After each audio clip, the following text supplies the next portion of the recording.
நண்பர்களே வணக்கம். நான் உங்கள் பிரியா. நம்ம இன்றைக்கி பார்க்க போகிற பதிவு என்ன அப்படின்னு பார்த்தீங்கன்னா, நம்ம இதே போல் பதிவுகள் நம்மளோட சேனலில் நிறைய பார்த்துட்டு வந்துட்ருக்கோம். முருகப்பெருமான் நம்ம வீட்டுக்கு வராங்க அப்படின்னா நம்மளுக்கு என்ன மாதிரியான உயிரினங்கள்லாம் நம்ம வீட்டுக்கு வரும், இந்த பதிவை பற்றி தொடர்ந்து நம்ம பார்த்துட்டு வந்துட்ருக்கோம். நம்மளோட சேனலில் இதுக்கு முன்னாடியும் இதே போல் பதிவுகள் நான் நிறைய போஸ்ட் பண்ணியிருக்கேன். உங்களுக்கு வேணும்னா நீங்கள் போய் செக் பண்ணி பார்த்துக்கோங்க. நீங்கள் இந்த பதிவு பார்க்குற முருக பக்தராக இருந்தீங்க அப்படின்னா கண்டிப்பாக உங்களுக்கு இதில் என்ன விஷயம் நடந்திருக்கு அப்படின்னு சொல்லிட்டு நம்மளோட கமெண்ட் செக்ஷனில் கமெண்ட் பண்ணுங்கள். அதுக்கு முன்னாடி ஓம் சரவண பவான்னு சொல்லிட்டும் ஒரு கமெண்ட் போட்டுருங்க. எவ்வளோ முருக பக்தர்கள் நம்மளோட பதிவுகளை தொடர்ந்து பார்க்குறீங்கன்னு நானும் தெரிந்து கொள்வேன். ஸோ நம்ம இப்போ உங்கள் வீட்டில் குலதெய்வம் அருள் இருந்தாலோ இல்லை தெய்வத்தின் உங்களோட இஷ்ட தெய்வத்தின் அருள் இருந்தாலோ நம்மளால் உணரக்கூடியது கொஞ்சம் கஷ்டம்தான். ஏன்னா நம்மளுக்கு அந்த அறிகுறிகள்லாம் தென்பட்டுச்சு அப்படின்னா தான் நம்மளால் அதை உணர முடியும்.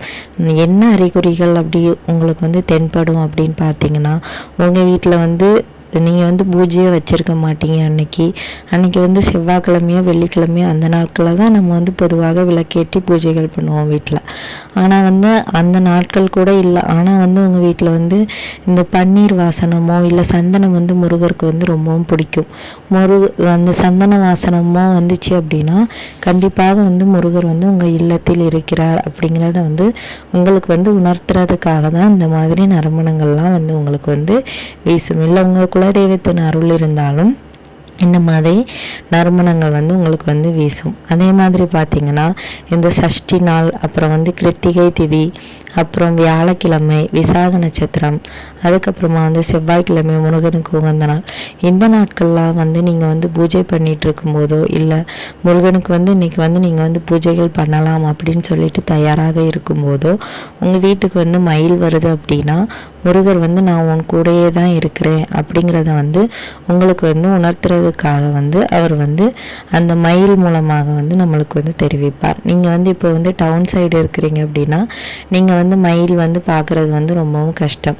ஆனால் திடீர்னு நீங்கள் அந்த டைமில் முருகனை நினச்சிட்டு இருக்கிற டைமில் உங்களோட ஃபோனில் ஏதாச்சும் ஒரு ஃபோட்டோ மூலியமாகவோ இல்லை ஒரு மெசேஜ் மூலயமாகவோ உங்களுக்கு முருகனோட ஃபோட்டோவோ இல்லை அவரோட ஏதாவது ஒரு வாக்கியமோ உங்களுக்கு தெரியுது அப்படின்னா முருகர் உங்களுக்கு உணர்த்துறார், நான் உன் கூடையே தான் இருக்கிறேன், நீ எதுக்கும் கவலைப்படாத அப்படின்னு.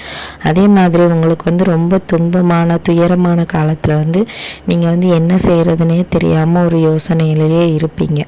அந்த டைமில் உங்களுக்கு யார் மூலமாகவாவது அந்த பிரச்சனைக்கு ஒரு உதவிகள் வருது அப்படின்னா அந்த உதவியை செய்கிறவங்களோட பெயர் கண்டிப்பாக முருகனோட நாமத்தில் தான் இருக்கும். முருகனோட பெயரில் தான் ஏதாவது ஒரு பெயர் வச்ச ஒருத்தர் தான் உங்களுக்கு கண்டிப்பாக உதவி செய்வார். அந்த பெயர் மூலமாக நீங்கள் தெரிந்து கொள்ள வேண்டியது என்ன அப்படின்னா, முருகர் எந்த கஷ்டம் வந்தாலும் உங்களை கைவிடவே மாட்டார். அவர் எப்பவும் உங்கள் கூட தான் இருக்கிறத உணர்த்துறதுக்காக தான் அந்த மாதிரி நபர்கள் மூலமாக நம்மளுக்கு உதவிகளை செய்வார். அதே மாதிரி நம்மளை சுற்றி நிறைய நண்பர்களோ இல்லை உறவினர்களோ இருக்கிறாங்க அப்படின்னா அதில் முக்காவாசியரும் பார்த்திங்கன்னா முருகர் பெயரில் தான் இருப்பாங்க.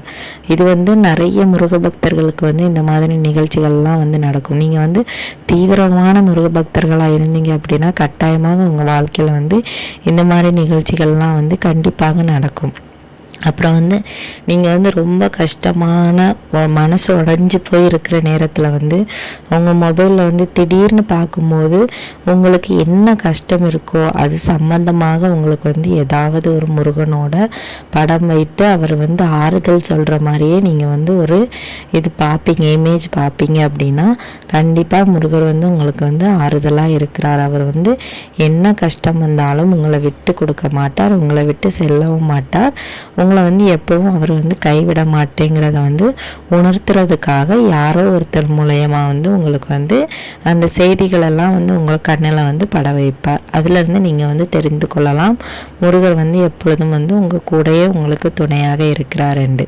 அதுக்கப்புறமா உங்கள் வீட்டில் நீங்கள் இந்த சஷ்டி திதியில் நான் முதலே சொன்ன மாதிரி சஷ்டி திதி, கிருத்திகை, சஷ்டி விரதம், அப்புறம் வந்து கிருத்திகை திதி, அப்புறம் வந்து விசாக நட்சத்திரம், வியாழக்கிழமை, செவ்வாய்க்கிழமை இந்த நாட்களில் வந்து உங்கள் வீட்டுக்கு வந்து குருவிகள் வந்து அதிகமாக வருது, தேன் சிட்டு அந்த மாதிரி குருவிகள், அப்புறம் வந்து சிட்டுக்குருவி இதெல்லாம் வந்து அதிகமாக வருது அப்படின்னா உங்கள் வீட்டில் வந்து கட்டாயமாக முருகர் இருக்கிறார் அப்படிங்கிறத வந்து உங்களுக்கு வந்து உணர்த்துறதுக்காகத்தான் இந்த மாதிரி உயிரினங்கள்லாம் வரும்.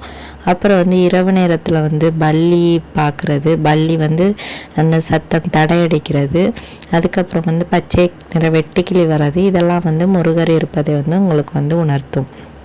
அதுக்கப்புறமா வேறு என்னென்னலாம் முருகர் வந்து நம்மளுக்கு செய்வார் அப்படின்னு பார்த்தீங்கன்னா, உங்களுக்கு வந்து கனவுல வந்து அவர் வந்து காட்சி தருவார். நீங்கள் வந்து அவரோட கோவிலுக்கு போகணும்னு நினச்சிங்க அப்படின்னா கட்டாயமாக யார் மூலமாகவாவது நம்ம அந்த கோவிலுக்கு வந்து போகலாமா அப்படின்னு வந்து கேட்குறத வந்து அவர் வந்து வைப்பார். அப்போ உங்களுக்கு வந்து தெரிந்து கொள்ளலாம் நம்மளை வந்து அவர் வந்து அவரோட கோவிலுக்கு வந்து நம்ம வந்து கேட்ட வேண்டுதலை வந்து அவர் வந்து நிறைவேற்ற போகிறார் அப்படின்ட்டு.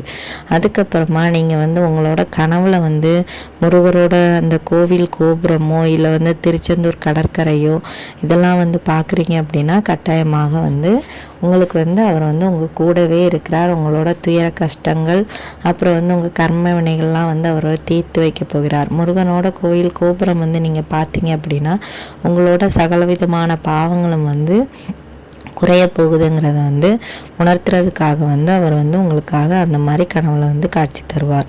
அதுக்கப்புறமா வந்து நீங்கள் வந்து வேல்மாறல் படிக்கிறீங்க, கந்த சஷ்டி கவசம் படிக்கிறீங்க, வேல்மாறல் படிக்கிறீங்க, ஆனால் உங்கள்கிட்ட வேலே இல்லை அப்படின்னா நீங்கள் வந்து வேல்மாறல் படித்து முடிக்கக்கூடிய 48 நாட்களுக்குள்ள கண்டிப்பாக உங்களுக்கு வந்து யார் மூலமாகவாவது வேல் வந்து கட்டாயமாக உங்கள் கையில் வந்து கிடைக்கும். அதே மாதிரி வேல்மாறல் புத்தகம் வந்து நீங்கள் வந்து வாங்கணும்னு நினைக்கிறீங்க அப்படின்னா அதையும் வந்து உங்களுக்கு வந்து முருகரே வந்து யார் மூலமாவது கட்டாயமாக உங்களுக்கு வந்து தர வைப்பார்.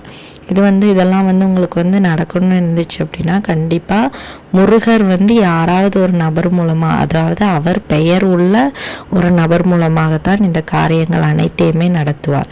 ஏன்னா வந்து அவர் வந்து நம்ம கூட தான் இருக்கிறாருங்கிறத வந்து நம்மளுக்கு வந்து உணர்த்துவதற்காக அவர் வந்து இதெல்லாம் வந்து செய்வார்.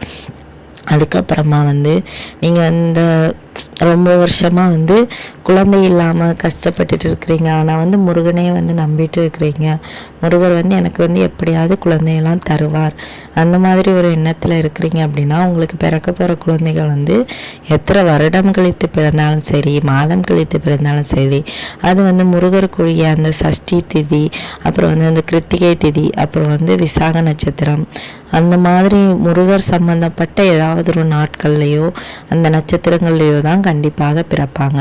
இதெல்லாம் வந்து முருகர் வந்து நம்ம கூட இருக்கிறத வந்து 100% உணர்த்தும். இந்த மாதிரி உங்களுக்கு வந்து நீங்கள் முருகர் பக்தராக இருந்தீங்க அப்படின்னா உங்களோட வாழ்க்கையிலையும் வந்து அவர் வந்து நிறைய விதமான என்ன சொல்கிறது அதிசயங்களை வந்து நிகழ்த்துவார்.